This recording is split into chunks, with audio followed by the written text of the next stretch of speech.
dan aktivitas kita pun menjadi mulia. Pak Selamat makan mangga.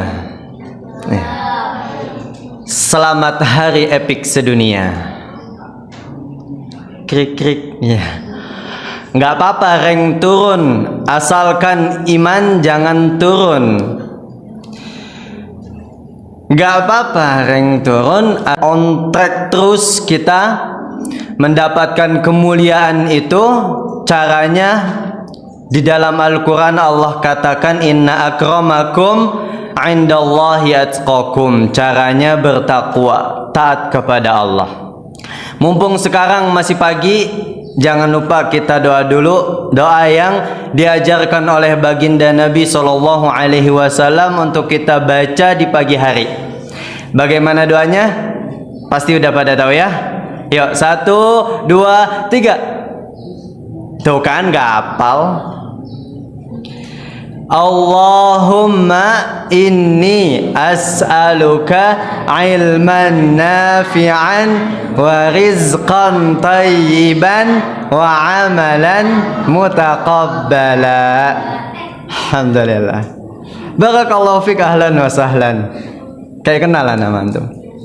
Ya tadi doa tadi, Allahumma inni as'aluka ilman nafi'a wa rizqan tayyiba wa amalan mutaqabbala. Itu doa diajarkan dan dicontohkan oleh Nabi untuk dibaca di pagi hari. Kita amalin selama ini atau enggak? Nah itu dia, mestinya kita amalin. Maka dalam kitab zikir pagi dan petang tuh doa itu ada. Doa asbahna wa asbahal mulku lillah. Terus itu diajarkan oleh Nabi. Memang Nabi mengajarkan kita di pagi hari banyak-banyak doa. Tadi doa tuh bagus banget. Ya Allah, aku meminta kepadamu ilmu yang bermanfaat. Karena dengan ilmu yang bermanfaat kita tidak akan tersesat. Itu poinnya. Ilmu kita kalau bermanfaat, kita nggak mungkin gampang ninggalin sholat. Tuh.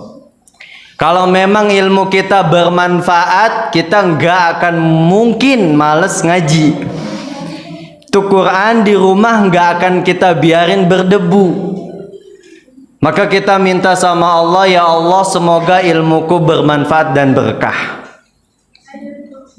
Yang kedua, warizqan thayyiba, minta rizki yang baik. Di antara rizki yang baik itu hidayah. Kalau diucapkan rizki nggak mesti uang. Hidayah jauh lebih mahal. Memang uang kalau di otak kita segalanya perlu uang dan butuh uang. Tapi ternyata tinjauan sisi lain yang lebih penting tuh hidayah. Nah sekarang kita dapat hidayah nih. Pergi ke masjid, melangkahkan kaki, duduk di majelis ilmu, itu kan hidayah dari Allah dan mahal, mesti kita syukuri. Wa amalan mutaqabbala, dan amal yang tidak tertolak, yaitu amal yang diterima. Halo? Amal yang diterima itu jauh banget penting sekali, sehingga otak kita nggak pusing dengan komentar netizen. Hati ini dibikin ikhlas. Kita nggak peduli apa kata manusia. Yang penting Allah suka kita jalani. Mau dibilang sok rajin kah, sok soleh kah, selama Allah suka jalan. Ya. Wa amalan mutaqabbala. Itu doa yang mesti kita amalkan di pagi hari. Reminder. Tapi ada juga nih, Nabi itu ngajarin kita bukan cuma buat minta, tapi Nabi ngajarin kita supaya kita pun memohon perlindungan. Ada tuh, itu paket komplitnya ada. Tadi doa memohon, doa berlindungnya ada lagi. Hafal nggak? Ikutin ya. Allahumma Inni a'udzubika min ilmin la yanfa'. Min ilmin la yanfa'. Wa min qalbin la yakhsha'. Wa min nafsin la tashba'. Wa min du'ain la yusma'. Ya. Itu bagus juga. Tadi yang pertama gampang, yang kedua coba lihat di Google, usaha untuk hafalin. Karena cakep juga tuh doa. Ya Allah, sesungguhnya aku berlindung dari ilmu yang tidak bermanfaat, ilmu yang gak berkah, ilmu yang gak memberikan kebaikan dalam kehidupan. Tuh ilmu yang gak berkah tuh. Berilmu, tahu nih, ninggalin sholat hukumnya dosa tapi tetap ditinggalkan. Tahu hukumnya pacaran itu haram tapi masih pacaran. Tuh ilmu nggak berkah. Maka kita memohon kepada Allah berlindung dari ilmu yang nggak berkah itu. Halo, Assalamualaikum. Ya. Dari ilmu yang gak berkah ini turun ke qalbin la yakhsha', hatinya gak takut sama Allah. Rasul sallallahu alaihi wasallam bersabda, ittaqullah haitsuma kuntum. Takut kepada Allah dimanapun kau berada. Hati mesti selalu terpaut dan ingat sama Allah. Karena ilmunya gak berkah, hatinya gak connect. Maka panggilan Allah itu dia nggak gubris. Panggilan Allah itu dia nggak peka. Panggilan cewek baru peka. Ini kebalik. Panggilan taat mesti jauh lebih peka daripada panggilan maksiat. Memang setan tuh pintar ya, membuat maksiat jauh lebih menggiurkan daripada taat. Wa min qalbin la yakhsha'. Kemudian selanjutnya wa min nafsin la tashba'. Nafsu yang gak pernah puas. Manusia itu kalau nafsunya dilepas, ujungnya pasti sengsara. Ya kan? Dan setelah itu apa?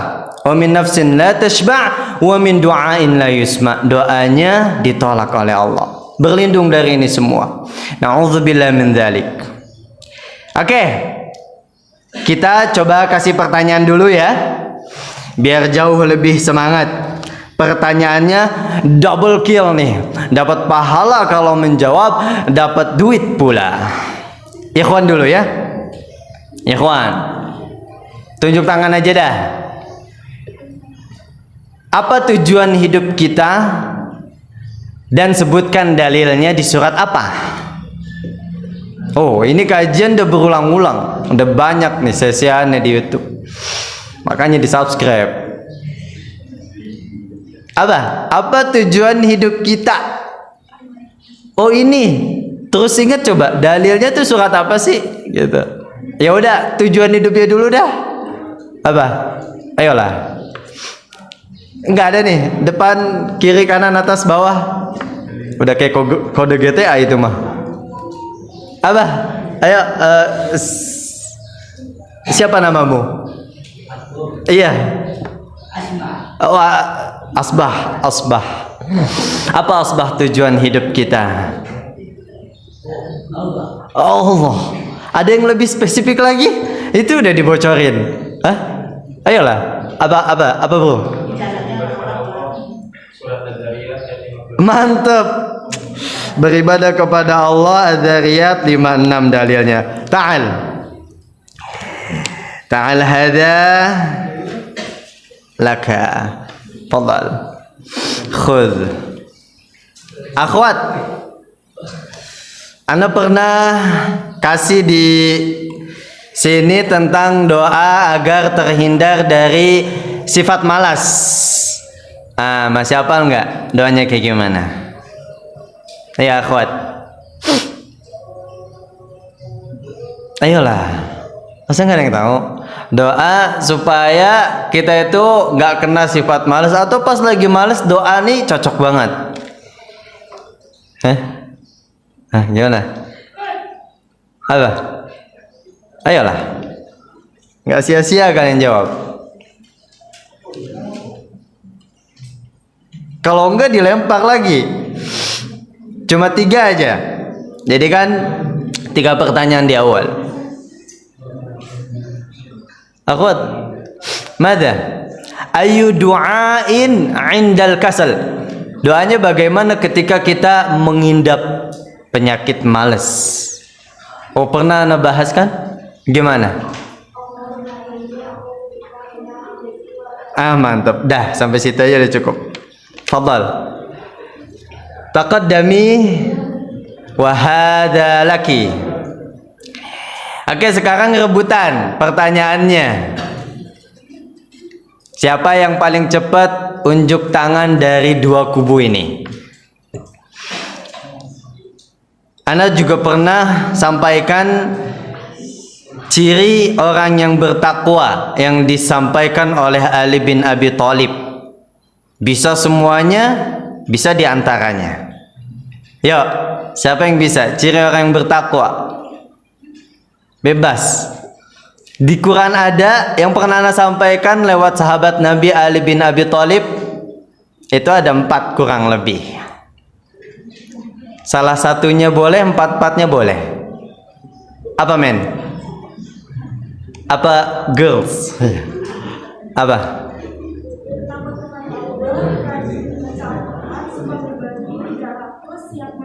Mantap. Maju. Al-makhafatu bil jalil. Fadhal. Kemudian al-amalu bima fit tanzil, al-qana'atu bil qalil, al-isti'dadu li yaumir rahil. Itu kata Sayyidina Ali bin Abi Thalib. Taib, alhamdulillah. Kita mulai setelah tadi kita berbincang sesaat dan pemanasan, mudah-mudahan bisa lebih segar ketika ngelihat uang. Mestinya jauh lebih segar lagi ya setelah ini. Kita pertama tak pernah bosan, tak pernah jenuh menjadi orang yang beriman yang sesungguhnya. Orang yang beriman yang sesungguhnya itu dari tidur sampai bangun tidur, dari bangun tidur sampai menuju tidur, kerjanya cuma syukur. Tuh orang yang beriman. Makanya kalau kita mau tadaburi tentang doa bangun tidur dan mau tidur, itu punya makna yang dalam. Jangan sampai kita ini jauh dari sifat beriman itu. Mau tidur pegang HP, bangun tidur pegang HP. Oh, alangkah malangnya pemuda di zaman ini. HP kentang kok dibanggain. Doa bangun tidur apa men? Allahumma laka sumtu. Mentang-mentang mau Ramadan, selama sih. Doa bangun tidur itu alhamdulillahilladzi ahyana ba'dama amatana wa ilaihin nusyur. Lupa kan? Itu karena jarang banget kita baca. Kita lebih panik tuh. Pas bangun kesiangan kita lihat handphone. Langsung mandi pergi sekolah, lupa sholat. Padahal belum sholat subuh. Sholat subuhnya akhirnya di sekolah jam 8. Itu namanya sholat apa kemarin? Murtad. Sholat jumur pantat. Itu kesiangan sholat subuhnya.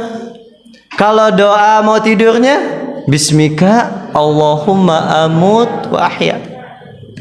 Doa bangun tidur alhamdulillah. Doa mau tidur bismillah, bismika dengan namamu. Kita bangun tidur nyebut Allah, mau tidur nyebut Allah. Tuh yang pertama memang kita ini dari tidur menuju tidur, dari bangun tidur sampai tidur itu kerjanya syukur. Kita nggak pernah bisa lepas dari Allah. Tuh buktinya ucapan pertama yang diucapkan oleh seorang yang beriman itu ketika bangun tidur kan Allah. Ya Allah, Aku bersyukur kepadamu, kau telah bangunkan aku setelah aku mati. Mau tidur, ya Allah, aku sebut namamu karena aku mau mati ini. Semoga selama aku mati kau nilai sebagai ibadah. Tuh tidurnya orang beriman tuh sepanjang tidur sampai bangun pahala kalau baca doa.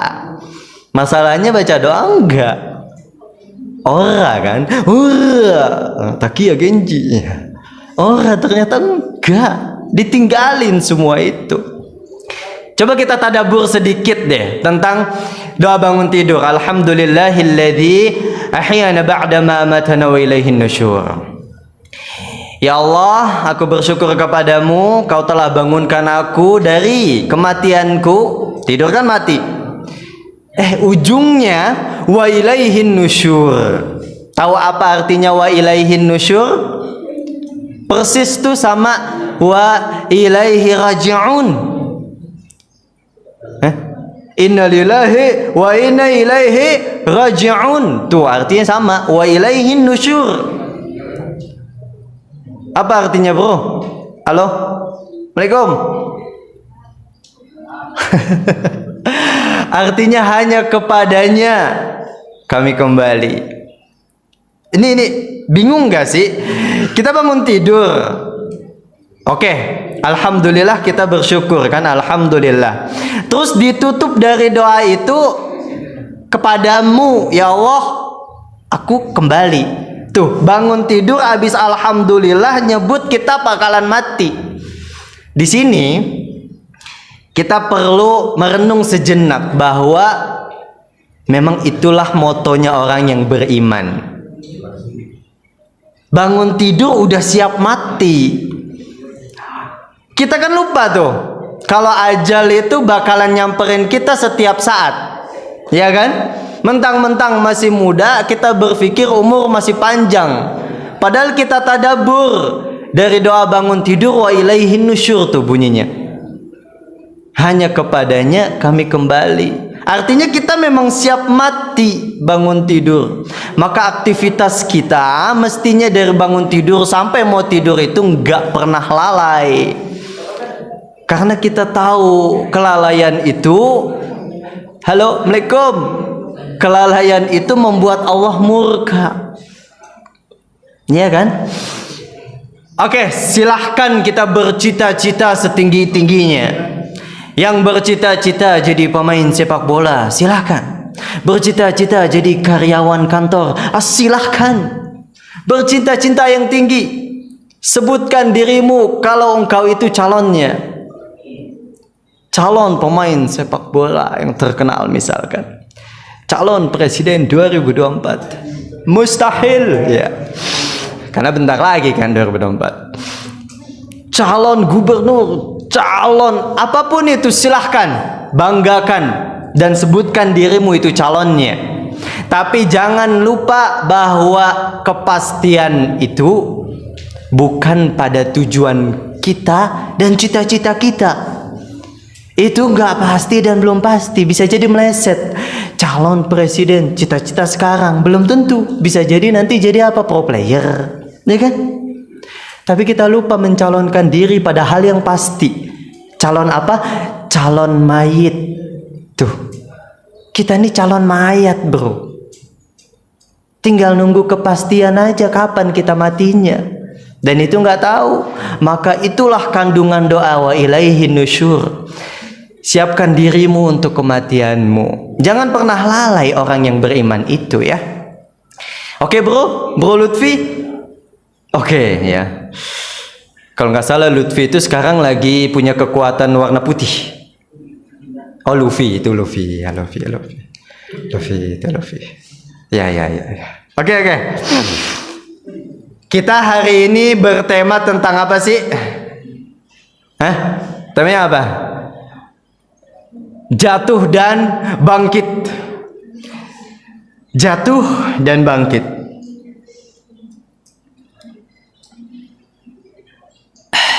Ya.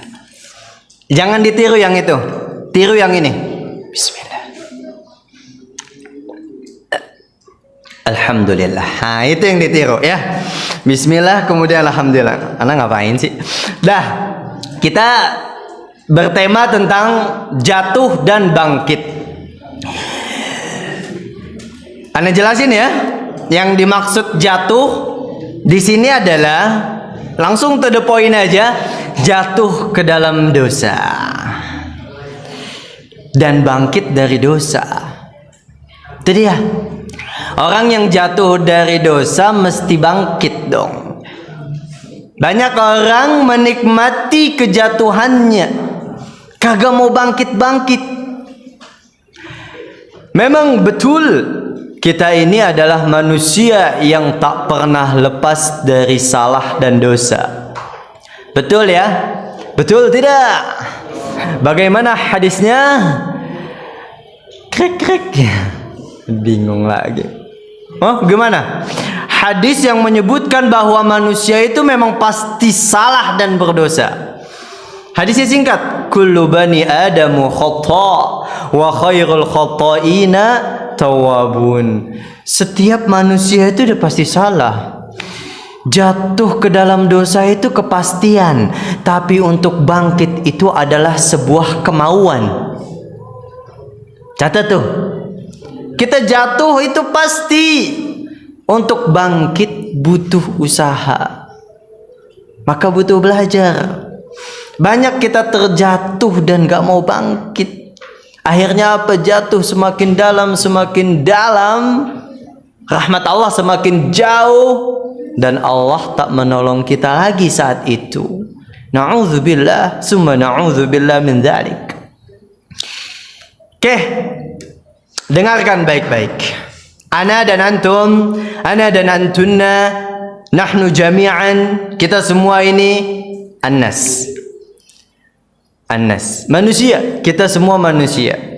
Kita punya potensi untuk selalu bersalah, namun di sisi yang lain kita itu punya potensi untuk berubah. Ana ulangi lagi ya. Kita ini punya potensi besar untuk selalu melakukan kesalahan, namun di sisi lain kita ini punya potensi untuk selalu berubah. Buktinya apa? Datangnya bosen tuh tanda kita pengen berubah. Kita nggak mau hidup begini-gini aja. Nah, itu dari sisi tinjauan yang lain. Dalam sisi dosa begitu juga. Ketika kecemplung dalam perbuatan dosa, sebenarnya hati kita tuh nggak connect sama dosa. Hati kita nggak connect. Hidup kita itu fitrahnya cinta sama kebaikan. Tuh, kita cinta sama kebaikan. Karena apa? Karena Allah tuh baik. Allah ciptakan hambanya pun mestinya berada di jalan yang baik. Ketika dia keluar dari jalan yang tidak baik, mencuri kan nggak baik tuh, ya kan? Kemudian apalagi? Ayo, mabok kan nggak baik, ya kan? Zina tuh nggak baik. Zina itu bahasa Quran, bahasa kerennya pacaran, kan nggak baik. Semua yang tidak baik itu sebenarnya hati kita gelisah di saat itu. Dan itu ketukan pertama dari rahmatnya Allah. Allah kasih kita sinyal. Ini gak connect, balik lagi, on track lagi. Bukan tempatmu di sini, kata Allah. Oke, biar makin paham, coba kita mendengarkan sebuah kisah. Ini kisahnya sangat cocok sekali dengan tema kita. Tema kalau sebenarnya kenapa kita mesti bangkit saat terjatuh ke dalam dosa, yaitu tadi jawabannya, kita ini gak connect sama dosa. Bukan tempat kita berada di dalam lubang maksiat. Kisah yang pertama yang akan anak angkat adalah kisah buyut kita, kisah kakek kita, kisah bapak kita, bapaknya umat manusia. Siapa dia? Siapa? Bro, jawablah. Bapaknya manusia siapa? Nabi Adam alaihi salam. Dan kisahnya terdapat di dalam Quran. Udah ngomongin Quran, Anda tahu nih. Ya, pasti nyuruh Quran dah. Ya, pasti suruh ngambil Quran dah. Tahu aja. Yuk ambil Quran, kita buka surah Al-A'raf ayat 22. Al-A'raf itu surat ke-7 ayat 22. Yuk kita ngaji. Udah dibuka, kita mulai. Oh belum ya, belum. Batuk.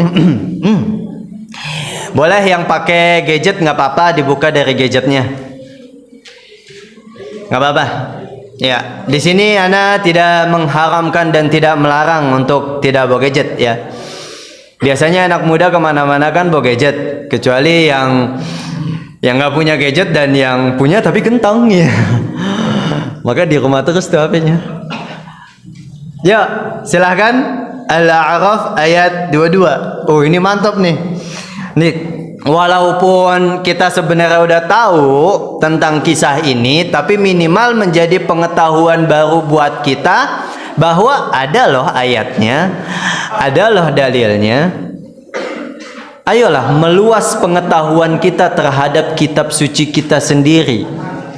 Mau sampai kapan kita tahu kitab suci itu isinya cuma inna a'tayna qul huwallahu ahad sama alhamdulillahirabbil alamin.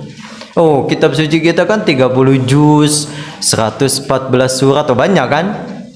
Yuk, coba kita nyelam ke dalam samudera Quran ini. Ready, Lip? Masya Allah, Ananda Lip ini luar biasa. Anda tahu ini yang pertama dan yang terakhir kalinya. Ayo, udah ya? Kalau udah kita baca. Surah Al-A'raf ayat 22. Yang fadallahuma bighurur falamma, itu dia.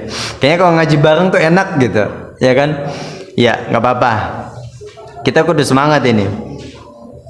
Kan hari ini belum ngaji ya, udah ngajinya di sini. Ready? Udah bro? Fatahtum? Yuk, kita baca ya. Seperti biasa, karena ini bukan awal surah, maka tak perlu dengan basmalah ya. Cukup ta'uz saja. 1, 2, 3. A'udzu billahi minasy syaithanir rajim.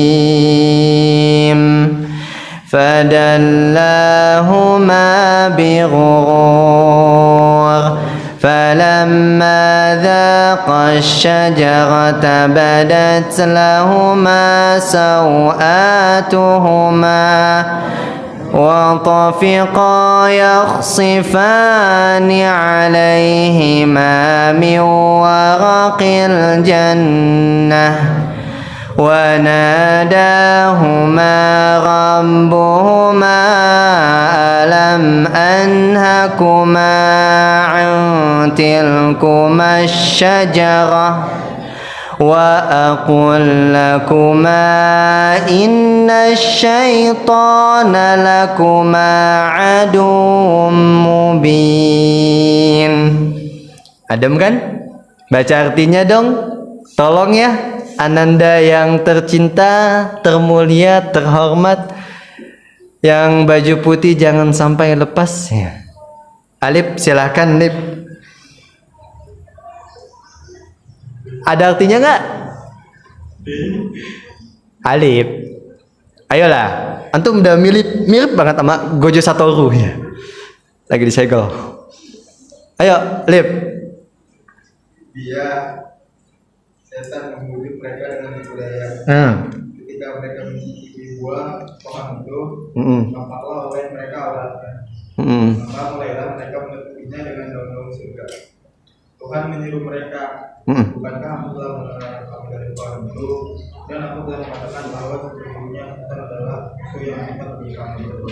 Tuh, kita tahu kisah ini ya, bahwa Nabi Adam melanggar apa yang Allah larang, yaitu memakan buah khuldi.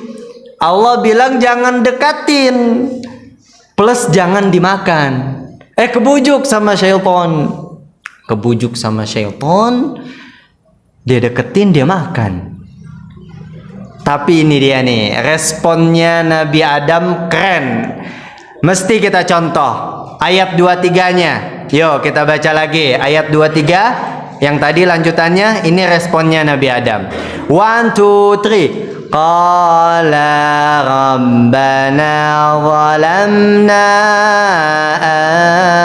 anfusana wa illam taghfir lana wa tarhamna lanakunanna minal khasirin. Nggak asing ya? Ini ayatnya nggak asing ya?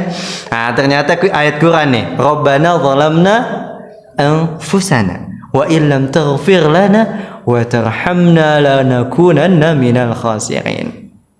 Males ya baca terjemahannya? Oke, ana yang baca. Wahai Tuhan kami telah zalim. Tuh nyesel tuh. Zalamna. Nabi Adam langsung tahu, oh iya ini salah. Kena tegur sama Allah. Dia tegur, nyesel. Itu sifat manusia yang pertama tuh. Kalau udah buat salah, pasti ada ketukan di hatinya. Oh, ini perbuatan kagak bener. Ini udah turun menurun. Sifatnya dari Nabi Adam. Nabi Adam salah, tuh nyesel. Al-A'raf ayat 23. Ya Allah, kami telah zalim. Habis nyesel apa? Minta ampun. Biar apa minta ampun? Biar nggak jadi orang yang rugi, minal khasirin. Karena ini dia nih masalahnya itu, kalau kita kagak cepet-cepet nyesel atas perbuatan dosa kita nggak minta ampun, tuh ujung ayatnya mesti kita tadaburi. Khasir, rugi. Ruginya kita itu bukan masalah uang.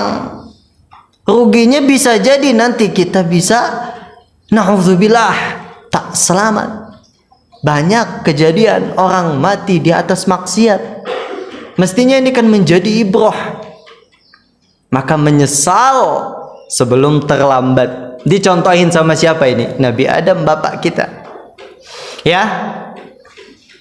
Jadi garis bawahi bahwa ketika ada ketukan pertama di hati kita, saat kita jatuh ke dalam dosa, cepet-cepet istighfar, cepet-cepet kembali lagi, jangan ditunda-tunda.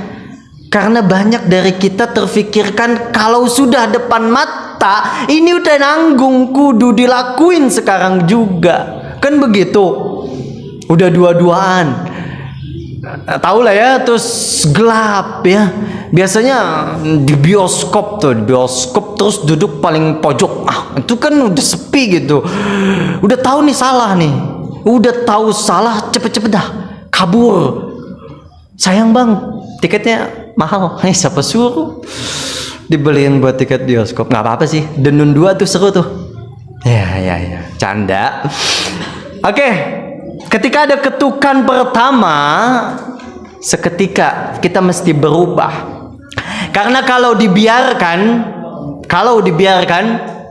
bukan cuma kita akan merugi, tapi kita akan memiliki sifat yang dimiliki oleh iblis, la'natullah alaihi. Iblis itu kan salah ya. Iblis itu kan buat dosa kan sama Allah. Tapi kenapa dia nggak mau berubah? Kenapa? Jawabannya satu. Karena sombong tuh. Karena apa? Karena sombong. Kesombongan itu nutup diri dari cahaya Allah masuk ke dalam hati. Halo? Assalamualaikum. Ya. Hilangkan kesombongan itu. Dan diantara sombong itu, yaitu tadi, menganggap remeh, menganggap gampang, berubah bisa kapan aja, tobat bisa nanti aja. Sekarang nikmati dulu. Kau nggak tahu kalau ajal itu ada di sampingmu, bahkan lebih dekat dari apa yang kau kira. Mestinya itu yang jadi catatan di otak kita selalu. Kalau kita mau maksiat, catat di otak. Saat itu Allah cabut nyawaku, kagak jadi, ya kan? Hilang selera tuh. Oke? Nih, bukti kesombongan iblis. La'natullah alaih. Di dalam Al-Quran, dicatat aja dah. Dalam surah Al-A'raf, atau masih ditandain nggak? Atau catat dah. Al-A'raf ayat 12. Ah, itu di sana bukti kesombongan iblis. Dan itu yang menyebabkan iblis tuh ya kagak tobat-tobat sampai sekarang. Dan sudah dicap oleh Allah sebagai manusia. Bukan manusia, deng. Sebagai makhluk yang terlaknat karena sombong. Jadi jangan pelihara sifat iblis itu. Ya, ketika ada ketukan untuk berubah, segera berubah. Ana bacain nih ayatnya. Halo, kalau mau simak silahkan. A'udzu billahi minasyaitonir rajim. Qala ma mana'aka alla tasjuda idh amartuk. Qala ana khairum minhu khalaqtani min nar wa khalaqtahu min tin. Itu dia. Ini kisah juga kita udah tahu. Iblis diminta untuk sujud. Jawabannya apa? Nggak mau. Dia gengsi, men. Itu dia. Sifat gengsi. Kalau kita pelihara, sifat iblis tuh. Kenapa nggak mau ngaji? Karena biasanya gengsi tuh. Merasa udah pinter, ya kan? Merasa udah tahu, materinya kegampangan. Itu gengsi-gengsi itu benih-benih iblis. Kalau kita biarkan tumbuh di hati kita. Sombongnya iblis tuh mengatakan begini. Qala ana khairum minhu khalaqtani min nar. Ya Allah, kan aku diciptakan dari api. Ya kan? Mestinya khair. Lebih baik dong api daripada tanah. Wa khalaqtahu min tin. Dia dari tanah. Tanah itu hina, api mulia. Api mulia. Mestinya mulia tuh dia kalau mau sujud. Tapi karena nggak mau sujud, apinya jadi apinya falir ya. Kenapa sono mulu sih, Bang? Iya biasa. Kedepik sedunia. Canda dikit ya lah, sombong amat. Dah, ini anak kasih kisah-kisah para pendosa yang mereka itu menyesal atas perbuatannya. Kita tahulah ya, seorang ulama yang bernama antum kenal Messi? Kenal. Kenal Ronaldo? Kenal. Bambang Pamungkas? Kenal. Fudail bin Iyad? Kenal? Enggak. Nah, Fudail bin Iyad ini ulama. Dia ini ulama besar. Kita mesti tahu tokoh-tokoh agama kita dong ya. Walaupun nggak banyak. Tapi ini kisahnya populer. Fudail bin Iyad itu tadinya pencuri loh. Dan dia jadi ulama. Mengapa bisa begitu? Ini dia. Tahu pencuri ya? Pencuri kelas kakap itu kan udah keren dah. Nyurinya tuh udah bukan kayak kita yang masih nyuri pensil. Nyurinya nyuri ya di kelas nyuri sepatu. Muat gak tuh masuk ke dalam tas? Nyuri-nyuri yang receh begitu. Ini kalau pembegal ahli itu nyurinya udah nyuri yang wah besar harganya. Makanya kita bisa nggak habis pikir ada mobil kecurian, ada motor kecurian. Itu karena mereka udah hebat di bidangnya, walaupun salah. Dan Fudail bin Iyad ini itu udah sampai kelas itu. Dan di saat dia sudah sampai pada pronya pencuri, hatinya bergetar tuh. Udah mulai bosen. Nah itu dia tuh. Itu manusia tuh. Dia udah kagak connect dah. Sama dosa pertama aja gak connect, kelamaan sama dosa juga gak connect. Maka dia seketika dapat teguran dan berubah sungguh-sungguh, belajar dan akhirnya jadi ulama. Itu nggak menutup kemungkinan Dosa sebanyak apapun, jangan pernah berpikir bahwa gue udah gak bisa lagi berubah bang, ini udah sifat gue nih begini. Enggak. Semua bisa diubah. Ada lagi Malik bin Dinar. Malik bin Dinar ulama juga. Kalau tadi Fudail bin Iyad pencuri, Malik bin Dinar ini pemabuk, suka minum khamr, ya kan? Zaman sekarang juga banyak yang mabuk. Mabuk apa? Mabuk cinta, ya. Hahaha, rasain tuh cinta. Malik bin Dinar ini sama kayak Fudail bin Iyad. Minum khamarnya udah bukan 5 botol dalam sehari, bahkan bisa lebih. Tapi di saat dia sudah masuk pada fase bosannya, tapi bukan catatan maksiat kudu bosan, enggak. Ketika ditegur, hati ini udah gelisah terhadap dosa, berubahlah. Malik bin Dinar tuh begitu juga, berubah dan jadi ulama, sama seperti Fudail bin Iyad. Atau yang populer kita tahu ada kisah orang yang bunuh 99 jiwa, tahu kan ya? Dia udah mau berubah tuh, bunuh 99 orang, mau belajar dulu karena menurut dia udah kelewatan 99 orang dibunuh. Kayaknya Allah udah nggak sayang lagi sama gua dah. Kayaknya Allah udah gak ampunin lagi. Dia nanya sama orang, dihujat sama orang, komentarnya kagak enak.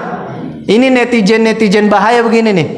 Dia kesel dibunuh, jadi 100. Itu dia. Tapi akhirnya orang ini berubah juga dalam kisah itu. Ada juga wanita pelacur, ya kan? Di dalam kitab Sahih, di dalam kitab hadis, di zaman Nabi wanita pelacur kemudian ngadu dan dihukumi, dicambuk, meninggal. Sahabat menghujat, oh ini wanita terlaknat nih, ini wanita kagak bener nih. Nabi bilang nggak boleh gitu. Ini wanita dapat ampunan kalau ampunannya disebar ke kota Madinah, nggak cukup. Maknanya apa? Ini udah dapat rahmatnya Allah, dia mau tobat, mau berubah, dapat kasih sayangnya Allah. Tuh poin yang mesti kita catat, Neng. Allah itu sayang sama kita ketika kita buat dosa, maka Allah tegur, Allah ketuk ke hati kita. Ya begitu. Oke. Itu bahas jatuh, ya kan? Kita tadi jatuh dan bangkit, jatuh dalam dosa. Itu bahaya. Karena jatuh ke dalam dosa itu sekurang-kurangnya efek dalam kehidupan kita tuh ada 3. Yang pertama, dosa itu akan membuat kita binasa. Memang betul perbuatan dosa itu nikmat tapi sebentar dan sementara, betul tidak? Betul. Buktikan saja. Pacaran tuh nikmat, mabok tuh nikmat, buang-buang waktu tuh nikmat. Tapi apakah itu kebahagiaan sesungguhnya? Ternyata tidak. Justru setelah itu kau gelisah lagi kan? Pada akhirnya kalau kau tak berubah, dosa itu akan menggiringmu pada kebinasaan. Gitu.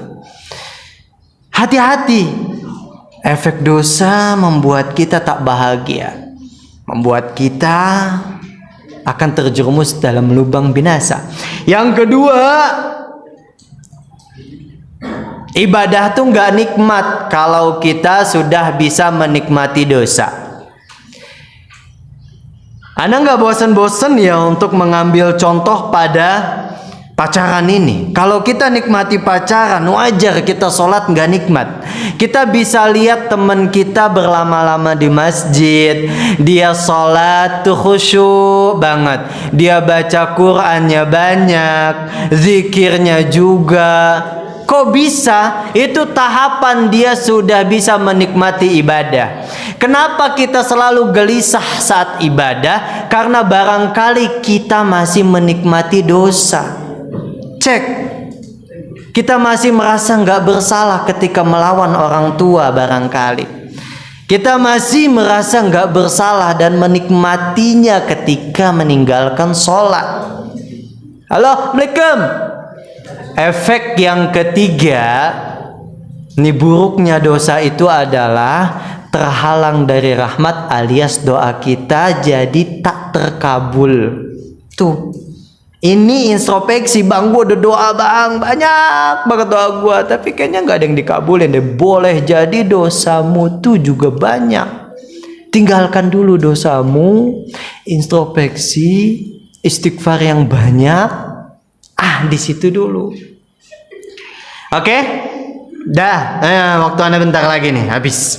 Kita kasih pertanyaan dulu ya. Satu aja.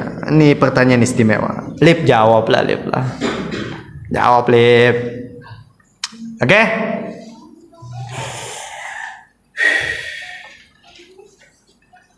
Siapa aja lah, sini, rebutan. Gampang aja.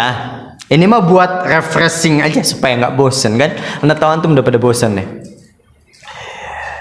Bagaimana bunyi hadis tentang manusia itu takkan pernah lepas dari dosa?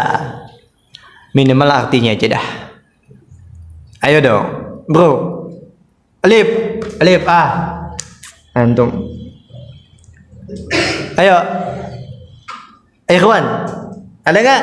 Bagaimana bunyinya? Minimal artinya aja dah. Kan dari tadi kita dosa mulai yang dibahas. Seluas itu kita bahas dosa. Mudah-mudahan bisa berubah. Nggak ada? Ada nggak? Nggak ada. Serius nih. Oi, halo. Ya astagfirullahalazim. Akhwat. Assalamualaikum. Ya Allah. Hah? Ya udah, ganti pertanyaan dah. Ganti pertanyaan ya. Ini kalau nggak kejawab juga, nah lanjut. Apa yang membuat manusia itu tak bisa berubah dan enggan berubah, bahkan malas berubah, bertaubat maksudnya? Apa? Sifat apa maksudnya? Apa bro? Dia. Tapi antum yang gede. Antum pintar sekali ya. Luar biasa emang antum. ini zolim ini. Merebut hak orang.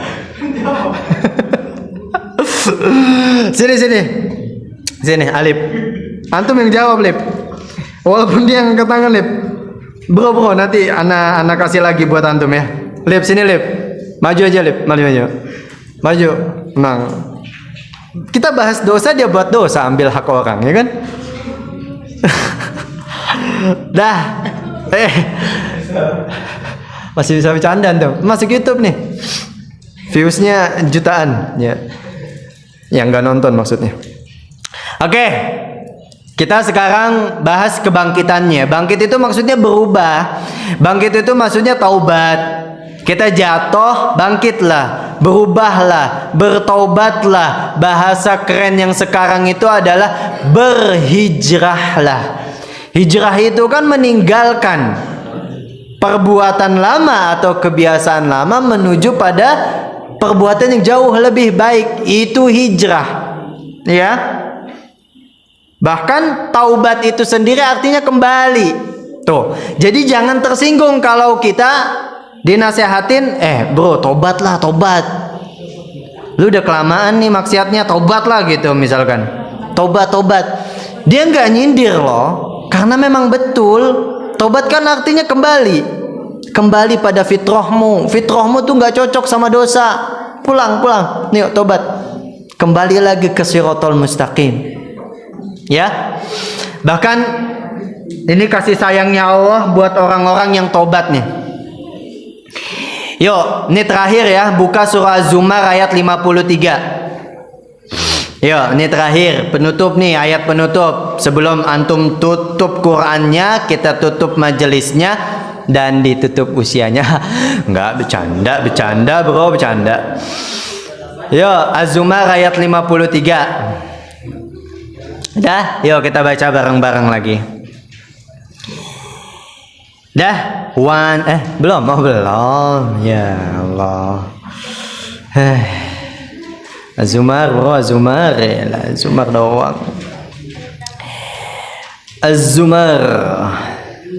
Ini sering disampaikan juga. Az-Zumar surah yang suka sekali orang sampaikan. Az-Zumar itu surah ke-39. Ayatnya ayat 53. Nih, biar reals, anak buka juga dah. 53. Ready? Kita baca. 1, 2, 3. A'udzu billahi minasy syaithanir rajim. Qul ya ibadiyalladzina asrafu ala anfusihim la taqnatu min rahmatillah. Innallaha yaghfirudz dzunuba jami'a innahu huwal ghafurur rahim. Akhwat, minta tolong baca artinya. Aduh, kecolokkan. Apa? Ayo, sok atuh. Siapa aja? Sipa, ada artinya? Apa? Siapa sih namanya? Kalian kan namanya bermacam-macam ini. Rofa. Enggak ada Rofa ya? Hamna. Ayo Hamna, baca Hamna. Katakanlah.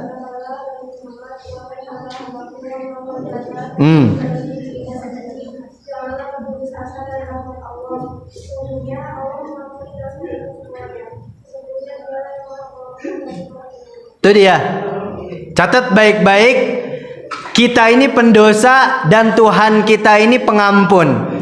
Kita ini pendosa, Tuhan kita ini penyayang. Jadi selama kita masih hidup, nafas masih Allah berikan, detak jantung masih berdebar, masih berdetak, aliran darah masih mengalir dalam tubuh kita, belum ada kata terlambat untuk berubah. Pintu taubat selalu terbuka. Mumpung masih terbuka, segera tuju pintu itu. Itu Allah sampai bilang, ayo hamba-hambaku. Tuh keterlaluan banget gak sih kalau kita nggak peka kan sama panggilan Allah ini? Oke, terakhir. Ini kunci terakhir nih. Kalau memang benar sekarang kita mau bersungguh-sungguh berubah ke arah yang lebih baik, bersungguh-sungguh berhijrah, istilah kerennya zaman sekarang, maka penuhi 3 syarat.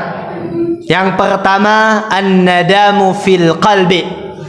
Coba sesali betul-betul dalam hati. Perbuatan itu yang selama ini kita lakukan adalah perbuatan yang salah. Nyesel dulu dah yang pertama. Kalau nyeselnya udah tumbuh tanpa disuruh, lisan kita secara otomatis bakalan menuju syarat yang kedua, yaitu al-ikraru bil lisan. Ikrar dengan lisan, ucapkan dengan lisan. Maknanya doa, minta ampun sama Allah, istighfarlah banyak-banyak. Halo, Assalamualaikum. Iya. Bentar bro, ini bentar lagi bro. Kan yang biasa kita hafal tuh astaghfirullah versi pendek. Agak lengkap dikit astaghfirullahalazim. Panjangin lagi astaghfirullahalazim alladzi la ilaha illa huwal hayyul qayyum wa atubu ilaih. Ada lagi yang lebih lengkap lagi. Allahumma anta rabbi la ilaha illa anta khalaqtani wa ana 'abduka wa ana 'ala 'ahdika wa wa'dika mastata'tu a'udzu bika min syarri ma sana'tu abu laka bi ni'matika 'alayya wa abu bi dhanbi faghfir li fa innahu la yaghfiru dzunuba illa anta. Itu namanya sayyidul istighfar. Istighfar paling lengkap tuh. Banyakin istighfar, banyakin minta ampun setelah kita nyesel. Dan yang ketiga adalah syarat yang mesti kita penuhi kalau memang kita ingin sungguh-sungguh berubah adalah al-iqmaru alla ya'uda ilaihi abada. Bertekad, bersungguh-sungguh untuk tidak kembali lagi. Yang penting tekad dulu untuk gak balik lagi sama perbuatan dosa kita yang udah jadi kebiasaan itu. Nah, 3 ini amalin kalau emang mau sungguh-sungguh. Oke, terakhir. Ini masih ada pundi-pundi cuan. Pertanyaan. Bro, tadi kan ente nggak dapat bro, nggak jadi. Coba ya. Tapi ini silakan buat ikhwan dulu rebutan. Nggak apa-apa ya, buat ikhwan. Apa makna wa ilaihin nusyur? Enggak bro, udah dapat loh, jangan curang. Apa? Wa ilaihin nusyur. Jal. Wa ilaihin nusyur. Dah. Kembali kepadanya. Yuk Jal, ta'al Jal. Si Jal nih udah tawadu dia nih buat antum lep. Tapi kan antum curang kan? Ana nggak mau. Ini ngasih ke orang-orang yang curang. Barakallahu fiik. Oke. Tadi Ana menyebutkan ada efek buruk daripada perbuatan dosa. Ada 3 tuh. Apa aja, akhwat? Apa, Rofa? Kau kalau cepet. Dosa kalau buat kita binasa, tidak berbuat ibadah berguna. Terhalang dari rahmat Allah, karena tidak terkabul. Iya. Fadhal, barakallahu fiki, ahsanti. Masya Allah, barakallahu fikum, wa jazakumullahu khairan kasiran. Insyaallah kita akan berjumpa lagi pada pertemuan berikutnya, dan ana harap antum lebih semangat dan lebih giat ya. Siapkan hati antum, siapkan mental antum. Kita tutup dengan doa kafaratul majlis. Subhanakallahumma wa bihamdika asyhadu an la ilaha illa anta astaghfiruka wa atubu ilaik. Assalamualaikum warahmatullahi wabarakatuh. Waalaikumsalam.